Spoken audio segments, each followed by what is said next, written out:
I'm a professor in optical oceanography at the College of Marine Science, University of South Florida. Nice. My name is Professor Chuanmin. I actually had a physics background. Oh, okay. I had a PhD in physics. Then I moved to this marine science school to use optics to study the ocean. Well, optics is a very powerful means to study what's in the water and how much. Because everything in water reflects the sunlight. And by telling how much different color shades the water reflects, you can tell what is in water and what is, how much is in water. With optics, the beauty is you can put a camera on satellite, and then you have a very large view. So one snapshot can give you a picture of the entire Gulf of Mexico. Think about it, if you drive a boat to sample this, it will take you several years to sample the Gulf. But here it's just a snap of a finger, it's a couple of seconds. So that's a powerful means to study the ocean. Well, that's actually, sounds simple, but it's a really difficult, very difficult question. Red tides have been there in the Gulf for millions of years. Right. Okay, it's not a new phenomenon, and I don't know where you are from. For the local residents, they know. When they grow up, they see this. Now they see this. So what caused this? Well, it's nature. Just like what caused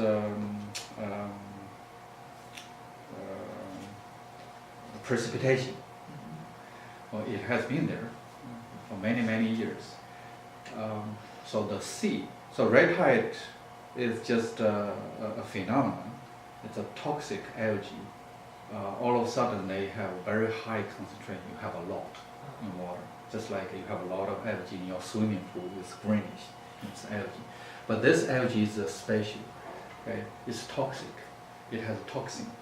When it's released toxin, if animals, zooplankton fish eat those, they die. Okay, so it's toxic. So what caused this? There's favorable conditions. So like plants on land, what causes a plant to grow? You need light, you need fertilizer, you need water, all these conditions. So when all these conditions are met, so there's a seeds, algae. So those algae seeds are always in the water, but they're low in concentration. You have a few seeds, but once the conditions are met, they grow very fast. You have a lot. So what are those conditions? You need light, you need the nutrients, nitrogen, phosphorus, and you need the right nutrient species. And you also need the physical condition to make sure they stay there, they don't get go away, then you don't have concentration.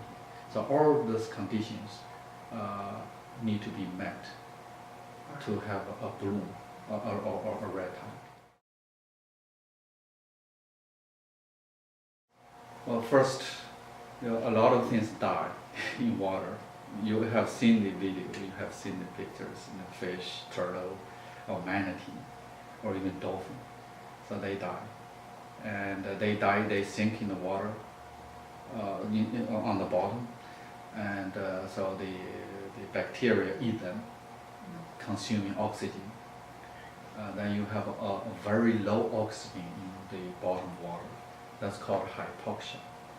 So I assume you all know fish need oxygen, right? So if the water has not enough oxygen, they die. So this is another reason for fish mortality. So that will impact the water ecology a lot, because you no longer have fish. Okay? But once Washington Beach, you have a lot of dead fish, right? You have to clean this, and this dead fish smell bad. And when you clean it, if you use a truck, you might stick out the sand. That will damage the beach also. And also this toxin, they release toxin, this toxin are in the water. But once you have a wind, they can get in the air. They form aerosols. Okay? They just spray out in the air, and the wind may carry this to the beachgoers, to residents. If you inhale this, you got sick. So that's the impact on human health. Right. Okay? So there are a lot of negative impacts. Absolutely. Depending on your body state, you may get sick.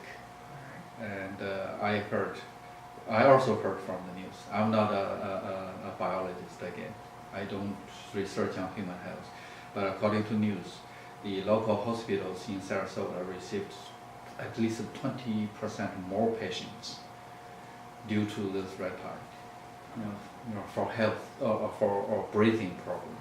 Especially if you have asthma, you inhale this toxic, it will make you very sick. I can't say yes or no. The reason is we do not have enough data. There is currently a debate within the science community. So on one side, people say, yes, you see increased red tides in recent years.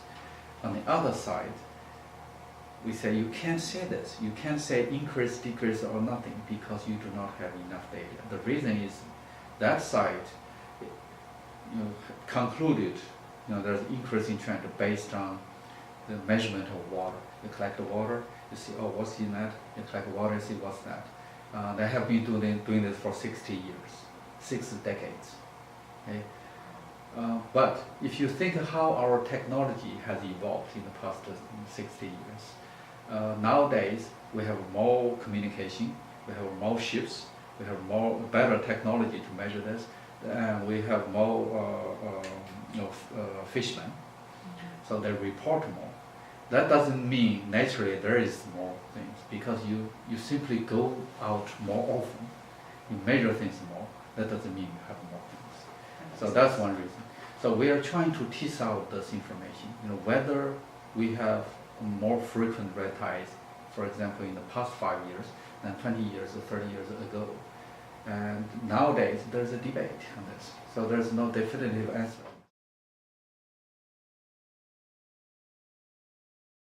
A major mitigation or red tide response effort is to have early warning. So tell people, okay, there will be a red tide, or at least there's an ongoing red tide, so don't go to the beach. If you have something in water, for example, aquaculture, people grow oyster or clam in water, just take them out to avoid they consuming the toxins.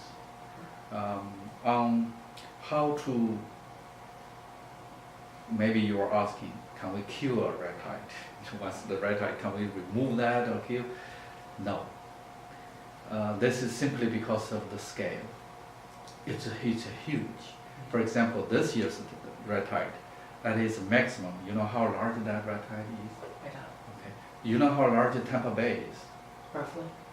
That's 100 kilometers square. I'm sorry, 1,000 kilometers square. The Tampa Bay, the side. 1,000 kilometers square, that's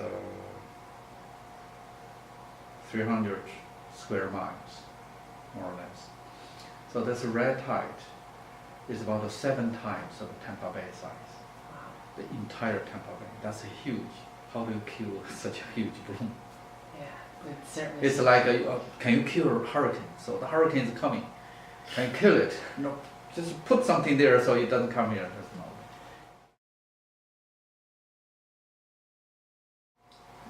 This is a no-brainer question, actually. Red tide needs light nutrients to grow, right?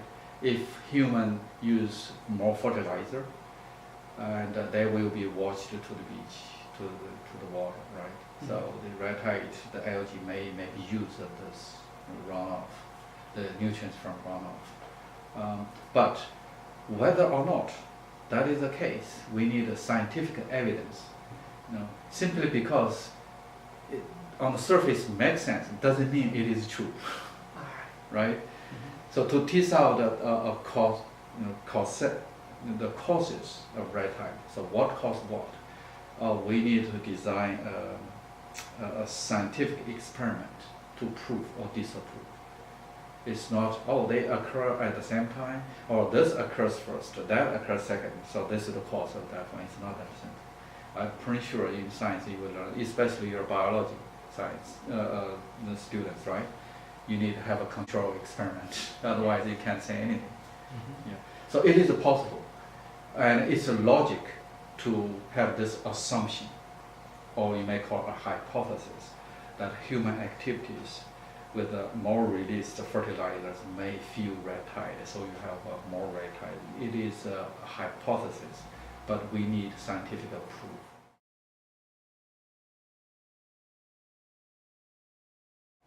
Well, we just need to put more resource to make people more aware of red tides. If you, by manage, if you mean remove or put a barrier so they don't come to the beach, that's almost impossible. But you can prepare better. You can prepare, for example, you can avoid going to the beach. You can cancel your trip in the worst case scenario if the forecast is correct, and postpone your trip. And you can close your aquaculture bed, or even close some beach, so nobody can go to the beach. So that's a better preparedness. I think it's very encouraging that as a students in environmental science or biology science care about the red tides. And I hope this is not because of this year's severe red tide event, so you keep your interest. If you work in integrated biology, so what is the bacteria population or virus population in red tide? Is there any way to grow bacteria or something to eat red tide, to remove? But that's a long way. That's in the future. Currently, when I say no, you can't kill a red tide, that means maybe in the next 10, 20 years. But in the long run, who knows? Maybe technology or our understanding of the environment has evolved in a way that we can really do something about this large-scale phenomenon.